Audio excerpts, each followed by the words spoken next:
V Masarykově muzeu vyvrcholila výstava a také projekt Voda živá. Sál Evropa se v sobotu zaplnil dětmi, které se tohoto projektu účastnily.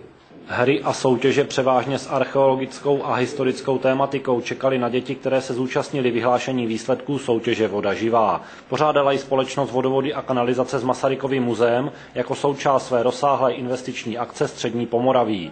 V jejím rámci zrekonstruovala řadu úpraven a čistíren vod, včetně kanalizačních rozvodů. Projekt Voda živá byl součástí propagace této akce a jednalo se vlastně o výtvarnou soutěž dětí ze základních škol. Zúčastnilo se jí 10 škol, ve kterých děti namalovali 2,5 tisíce obrázků. Z těch 80 obrázků jsme vybrali skutečně nejlepších 50 a ty jsme vlastně zpřístupnili tady v Masarykově muzeu. Součástí sobotního odpoledne bylo vyhodnocení obrázků. Odměnu přitom získali všechny děti, jejichž práce byly vystaveny v muzeu. Podle Vachovské se děti také dozvěděli, jakou cestu musí voda urazit, než vyteče z kohoutku. Hezký význam připisují ty naší cisterně s pitnou vodou, kterou jsme nazvali, že slouží jako vodní bar a že lidi si skutečně uvědomí, že pitná voda není samozřejmost. Touto derniérou zároveň v muzeu skončila výstava věnovaná nejen dětským pracem, ale i archeologickým nálezům, získaným v rámci celé investiční akce VAKu.